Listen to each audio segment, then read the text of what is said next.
Bapak, Ibu, dan saudara-saudara sekalian yang terkasih, setiap orang mendambakan kehidupan keluarga yang bahagia. Berbagai usaha dan cara ditempuh untuk mewujudkannya, mulai dari pemenuhan materi, mendapatkan pekerjaan dan gaji yang besar, rekreasi dan wisata kuliner, mengkoleksi barang-barang kesenangan yang berharga mahal, membangun rumah tempat tinggal yang asri dan megah, mempercantik diri, dan lain sebagainya. Bahkan di dalam falsafah hidup orang Batak, kebahagiaan keluarga itu akan diperoleh jika Hamoraon, Hagabeon, dan Hasangapon sudah terpenuhi. Apakah dengan semua pencapaian itu akan menjamin terwujudnya kebahagiaan di dalam sebuah keluarga? Jawabannya terpulang kepada kita. Tergantung kepada definisi kebahagiaan yang kita pahami masing-masing. Khotbah gerejawi pada minggu ketiga setelah Trinitatis akan memberikan pengajaran tentang bagaimana seharusnya membangun keluarga bahagia berdasarkan iman Kristiani. Khotbah diambil dari surat Rasul Paulus kepada jemaat Kolose, pasal 3 ayat 18 sampai dengan ayat 21. Saya akan membacakannya untuk kita. Judul perikop, hubungan antara anggota-anggota rumah tangga. Hai istri-istri, tunduklah kepada suamimu sebagaimana seharusnya di dalam Tuhan. Hai suami-suami, kasihilah istrimu dan jangan berlaku kasar terhadap dia. Hai anak-anak, taatilah orang tuamu dalam segala hal, karena itulah yang indah di dalam Tuhan. Hai bapak-bapak, janganlah sakiti hati anakmu, supaya jangan tawar hatinya. Demikian firman Tuhan. Nats ini berbicara tentang hubungan antara anggota-anggota keluarga di dalam satu rumah tangga.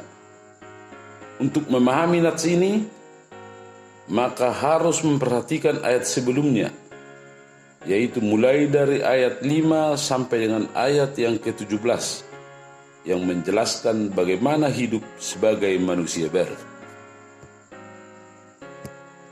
Rasul Paulus menjelaskan bahwa dengan identitas sebagai manusia baru, maka cara hidup haruslah berlandaskan kasih, mempersembahkan hati untuk diperintah oleh damai sejahtera Kristus, dan senantiasa mengucap syukur dalam hati kepada Allah. Semua perkataan maupun perbuatan haruslah dilakukan dalam nama Tuhan Yesus. Orang Kristen sebagai manusia baru harus melihat dirinya sebagai kesatuan tubuh Kristus, di mana kasih satu sama lain harus diberlakukan. Nah, di dalam bingkai pengertian sebagai manusia baru itulah Rasul Paulus menjelaskan bagaimana seharusnya para anggota rumah tangga Kristen berinteraksi satu sama lain sehingga terwujudnya keluarga yang bahagia. Dalam nats ini diatur 3 jenis hubungan keluarga dalam lingkup suami, istri, dan anak. Pengaturan pertama, istri harus tunduk pada suami. Di dalam aturan rumah tangga pada waktu itu, istri hidup di bawah kekuasaan suami. Kekuasaan suami sangatlah besar, dan istri hanya mendapat peran yang terbatas, yaitu mengurus intern rumah tangga sehari-hari, mengurus anak, dan menyediakan kebutuhan suami. Kekuasaan suami yang sangat besar ini cenderung disalahgunakan di dalam relasi dengan istri. Ketundukan istri pada suami adalah karena rasa takut, terpaksa, bukan karena didorong oleh kesadaran untuk tunduk, dan bukan karena rasa hormat. Maka melalui pengajaran ini, Rasul Paulus ingin mengkoreksi hubungan yang tidak seimbang itu. Menurut Rasul Paulus, ketundukan istri terhadap suami harus dipahami secara baru, yaitu ketundukan yang didasarkan atas cinta, saling menghormati dan bukan karena terpaksa. Inti pengajaran itu adalah yang pertama, ketundukan istri kepada suami merupakan gambaran sebagaimana jemaat tunduk kepada Kristus sebagai Tuhan. Yang kedua, ketundukan istri kepada suami mencerminkan ketundukan kepada Tuhan, karena Tuhan telah memberikan tanggung jawab kepada suami sebagai pemimpin dan kepala dalam keluarga. Yang ketiga, ketundukan istri kepada suami adalah seperti gereja yang tunduk dengan sukarela. Suami merefleksikan Tuhan dan istri merefleksikan gereja. Ada dorongan sikap yang terus-menerus untuk menghargai dan menghormati suami, sebagaimana kasih kepada Kristus yang terus-menerus dan senantiasa bertumbuh. Nah, di dalam kehidupan keluarga masa kini, apakah ketundukan istri terhadap suami masih terpelihara sesuai dengan firman Tuhan ini? Apakah di dalam rumah tangga Kristen, istri masih mau tunduk, taat, dan setia kepada suami? Di dalam kehidupan yang semakin maju dan kompleks ini, potensi istri untuk tidak tunduk kepada suami sangatlah besar. Faktor-faktor penyebabnya mungkin karena karir istri yang lebih mentereng dibanding suami, gaji istri yang lebih banyak, atau suami yang tidak bekerja dan menjadi bapak rumah tangga, sementara istri bekerja dengan gaji yang besar.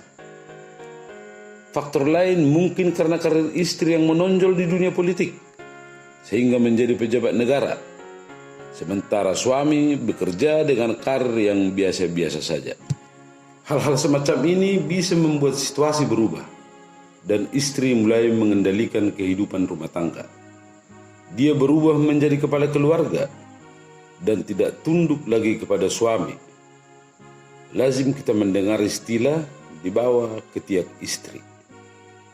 Tetapi firman ini kembali mengingatkan kita bahwa istri harus tunduk kepada suami dan menjaga kehormatan suami.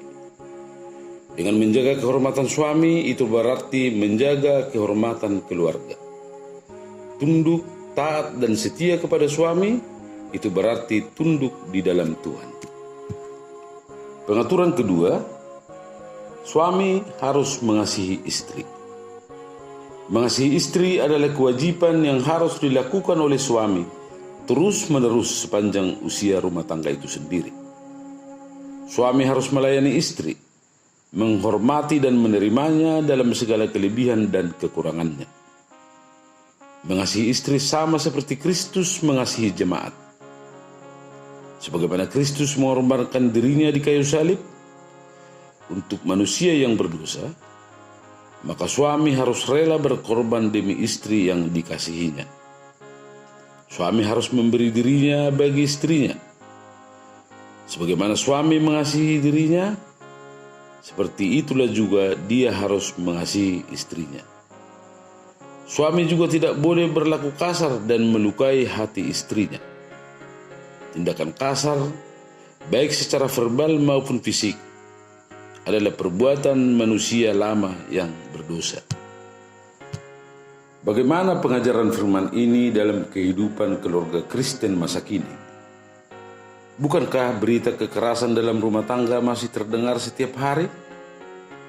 Bahkan kekerasan suami terhadap istri ini ibarat kaki gunung es yang karena alasan tertentu tidak terungkap ke halayak ramai.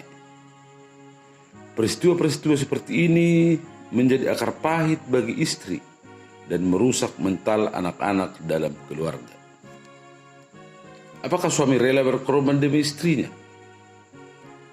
Pengertian berkorban di sini adalah menghilangkan egoisme dan mengorbankan keinginannya demi mewujudkan kasih kepada istrinya. Sekali lagi, firman Tuhan ini menegaskan supaya suami mengasihi istri sebagaimana Yesus Kristus mengasihi gereja. Mengasihi dengan sukarela dan terus-menerus sepanjang hidupnya. Pengaturan yang ketiga, anak harus taat kepada orang tuanya. Anak-anak dalam keluarga Kristen hendaklah taat kepada orang tuanya. Ketaatan ini adalah wujud dari iman dan pembaharuan yang dilakukan oleh Roh Kudus dalam diri mereka. Pengertian taat dalam hal ini adalah mendengar dan patuh. Mendengar dan patuh harus sejalan dan sekaligus. Tidak ada gunanya mendengar tetapi tidak patuh. Bagaimana perilaku anak-anak dalam rumah tangga Kristen pada masa kini? Apakah mendatangkan sukacita bagi orang tuanya?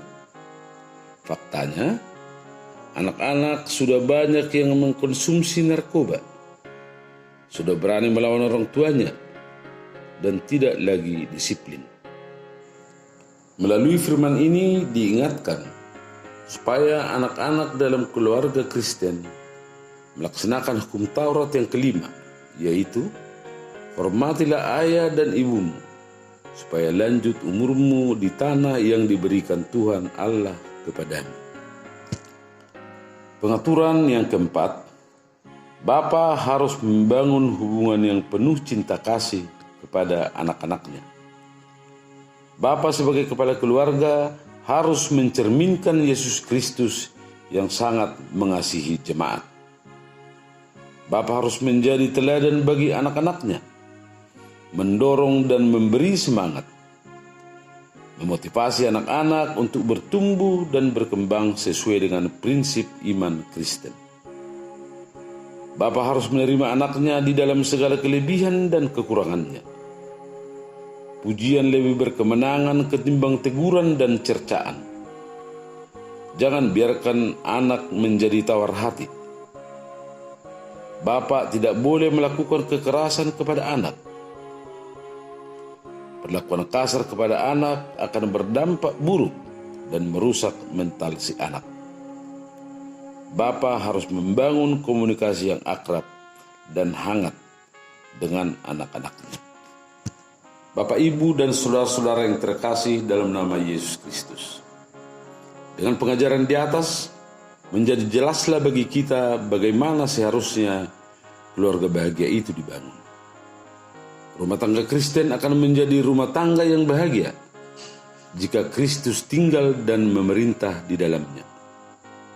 Kasih Kristuslah yang mengikat hubungan antara suami dan istri dengan anak-anaknya.